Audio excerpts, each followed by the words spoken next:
কে কত বেশি আর কত বড় মাছ ধরতে পারে তা নিয়ে চলছে প্রতিযোগিতা। কেউ জাল দিয়ে আবার কেউ পলো নিয়ে নেমে গেছেন পুকুরে, অনেকে ডুব দিয়ে তুলে আনছেন বড় বড় রুই কাতল, আবার অনেকে জাল দিয়ে ধরে নিচ্ছেন ঝাঁকে ঝাঁকে মাছ। ছোট্ট পুকুরে এত মানুষ একসঙ্গে মাছ ধরার বিষয়টি বেশ মজার। সবাই আনন্দ উল্লাস করে তুলে এনেছেন বড় বড় মাছ, শেষে বস্তায় মাছ নিয়ে বাড়ি ফিরেছে। সবাই তো আর সমান পাবে না। আমি বর্তমানে একটা কাতল মারছি ভাই, হয়তো 4-5 কেজি হবে, 5 কেজি হবে, হয়তো আরো 2-1টা হয়তো এরকম মারা পড়ছে। শুনতেছি আর একটা বোয়াল আছে, হয়তো ওটাই এখনো ধরা পড়েনি। খাল বিলে আগের মতো মাছ না পাওয়ায় পুকুরেই অনুষ্ঠিত হলো গ্রাম বাংলার ঐতিহ্যবাহী পলো বাইচ উৎসব। জেলার বিভিন্ন এলাকা থেকে 36 জন প্রতিযোগী 12টি টিকিটের মাধ্যমে অংশ নেয়। প্রতিটি টিকিটের মূল্য ছিল 6,250 টাকা। রুই কাতল সহ বিভিন্ন প্রজাতির মাছ ধরতে পেরে খুশি প্রতিযোগীরা। কাতল আর হইলো নুরা আছে, ফেকা আছে, সব মাছ আছে, তেলাগই আছে, সবই আছে। লস লাভ ওটা বাজান দেখানো যাব না, ওটা লস হইলেও আমরা যাই, লাভ হইলেও যাই আমরা।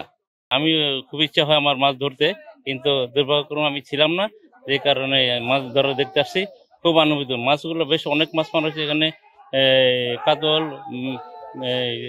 মৃগেল, তারপরে তেলাপিয়া, বিভিন্ন ধরনের মাছ সবাই মারছে, বেশ অনুভূতি, আমি খুব আনন্দিত। ভালো লাগে এই কারণে এনে আমাদের আশা, ভালো লাগে দেখে এই কারণেই আসা।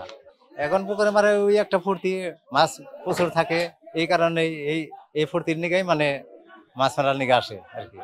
পুকুরে তো লিজ নিয়ে মারে, ইনিয়া টিকিটে মারে, আর মনে হয় এটা মাছ মারার সুবিধা বেশি।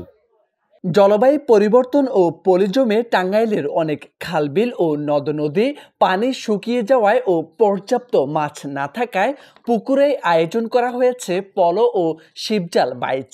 টাঙ্গাইল সদরের 5 বিক্রমহাটি এলাকায় একটি পুকুরে এ আয়োজন করা হয়।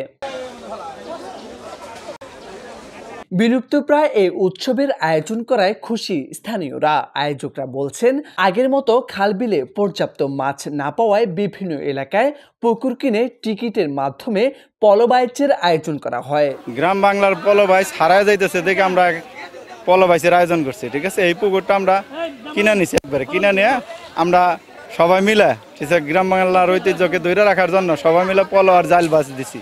ঠিক আছে, এটা মনে করেন যে ওই রেশো হারে একটা অ্যামাউন্টে কিনছি, কেনার পরে সবাই টিকিট করে ওইভাবে যার ভাগ্যে যা পরে, যে সিট পরে সেই সিট, কেউ কম মারবে মাছ, কেউ বেশি মারবে, এভাবে আমরা পুকুরটা নিছি। বিল তো নাই ভাই, ঠিক আছে, বিল নাই, বিল তো সব শুকায় গেছে, মিল ইন্ডাস্ট্রি হয়েছে, ঠিক আছে, বাড়িঘর হয়েছে, তার জন্য কোনো উপায় না পাই আমরা গ্রাম বাংলার ঐতিহ্যটা ধরে রাখার জন্য এই আয়োজনটা মূলত। এ সময় রুই, কাতল, বিগেট, তেলাপিয়া সহ বিভিন্ন মাছ ধরা পড়ে জাল ও পলোতে।